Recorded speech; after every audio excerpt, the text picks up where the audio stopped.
Welcome to Stoic Live, where we talk about the latest fishing and hunting topics. Testing 1, 2, 3. What's going on, guys? Thanks for clicking on this video. Welcome to another episode of Stoic Live. On today's episode, I'm going to be talking to you guys about South Texas flounder fishing tips. Specifically, like I've said that word a lot in my last videos, Port Mansfield, South Padre Island, and Arroyo City. I wanted to preface this video by saying everything that I'm talking to you guys about, everything that I'm trying to teach you guys, I've learned from hours and hours and hours of fishing myself, as well as hours and hours of fishing with someone else, man. Whenever you're going fishing, whenever you're going to be fishing with someone, don't be afraid to ask a question, man. That's, I don't know what it is about down here in the 956, man, the 956, right, like people say.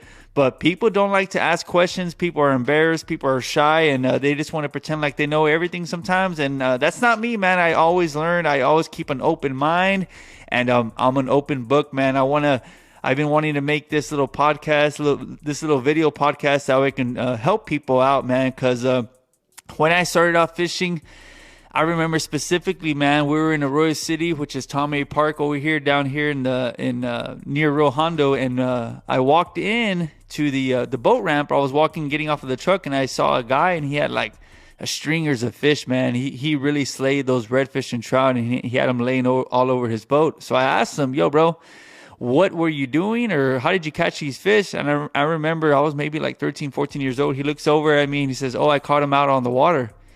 And I thought he was joking. I thought he was going to, help me out a little bit, but he literally, that's all he said, and he walked away. So I was like, all right.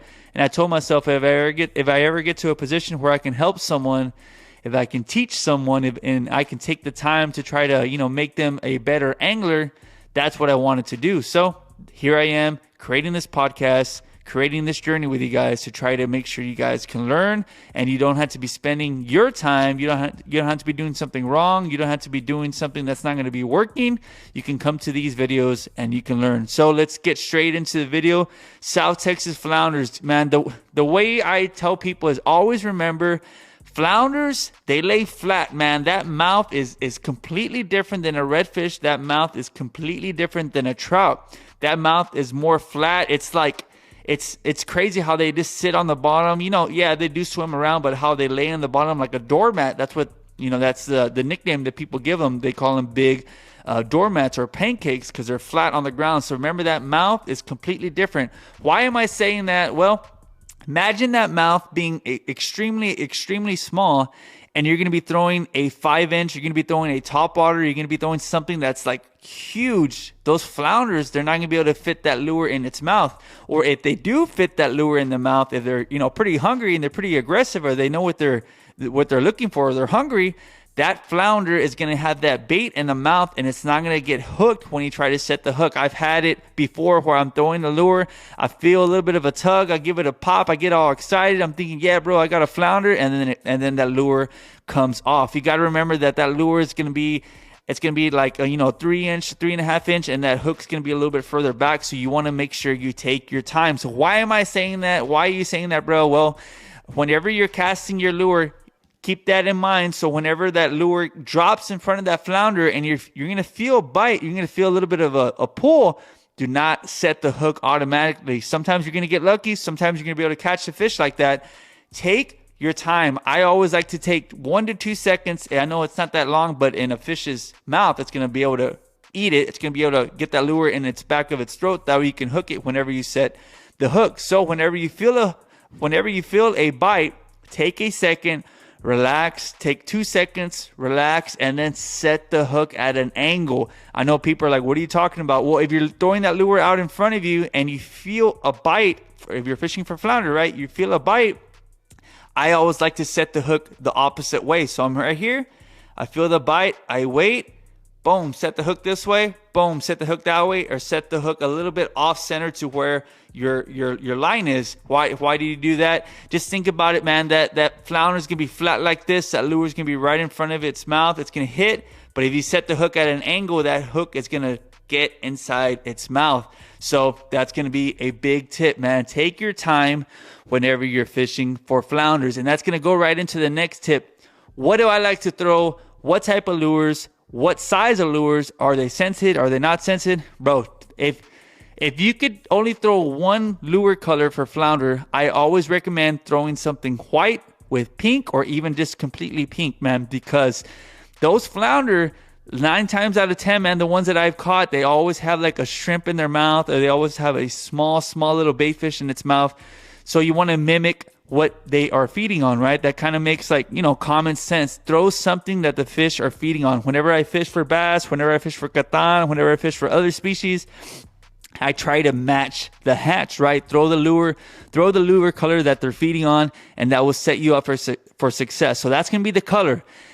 Now, the size of the lure, there's a lot of people that like throwing Berkeley Gulp, bro. If you want to start off, throw Berkeley Gulp, the 3-inch shrimp, get the white with the pink tail, and double drop it, double rig it, put 2 of those little things on a tandem rig, cast it out there, and you're going to give it a pop. Just in case the flounder are a little bit higher, they're not on the bottom shelf of the water, that tandem rig is going to really set you up for success. So you got Berkeley Gulp, you got Berkeley Shrimp, the shrimp flavor, those things are scented. Those flounders, that's what they like to eat. Or if you want to support me, head over to stoicoutdoors.com. Order yourself the Bay Villain, the pink one, man, the pink flash. That thing really has a lot of silver flakes, and it's got a white bottom. A lot of these bait fish down here in South Texas, the mullet, the shad, they're going to have a white underbelly. So whenever that flounder is going to see the pink flash, it's going to have a little bit of a clear, like a little bit of a natural translucent bottom color, and they're going to think that's an easy meal. That they're going to think that's a natural bait in the area, and they're going to hit your lure. And the Bay Villain is 3.75 inches, man. So it's a little bit smaller than your average lure that's out there.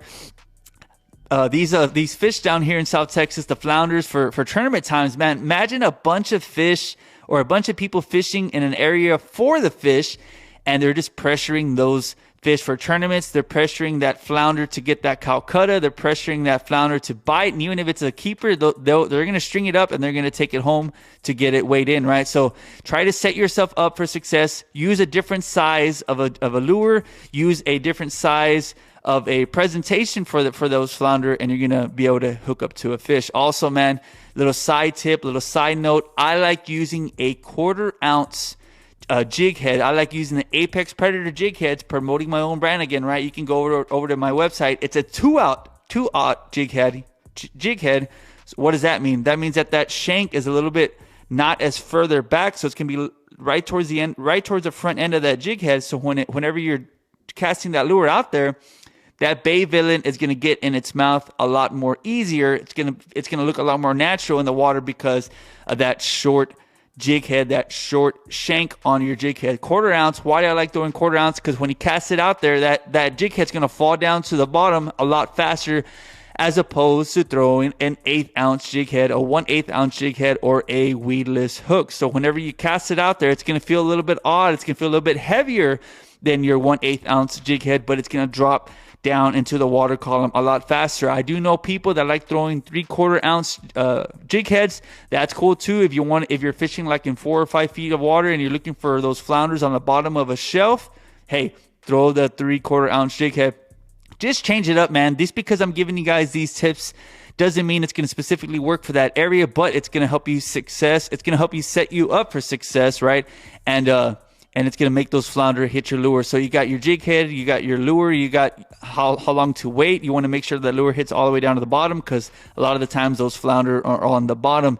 And another tip for you guys, I like using 30-pound fluoro or mono a leader line. Why do you like to throw that? Again, to what I said earlier, these fish are heavily pressured, so that jig head is gonna look a lot more natural in the water. That braid, that red, yellow, pink braid, whatever you like to use, tie it onto a 12-inch leader line, and then it's gonna be translucent in the water, and those flounder are not gonna see your braid, and they're not gonna get skittish. They're not gonna turn off of your jig head or your lure, and they're gonna hit it. So that's gonna be all the tips I wanted to show for you guys. Let's look at the ones that I have written down here real quick. Bait choice, we already talked about that. Locations, let's dive into that really quick. Locations. Whenever you're fishing for flounder, normally we like to fish like a shoreline or like a little bit right on the edge of the channel. Why? Because those flounder are literally right here, right at the end of a shelf. So the water's right here, and then it drops those flounder are right there, just like bedded up, man, just chilling right there like a largemouth bass. So whenever you drop that lure right in its mouth, right off that shelf, it's going to drop right in the strike zone where those flounder are at. So the location really matters, man.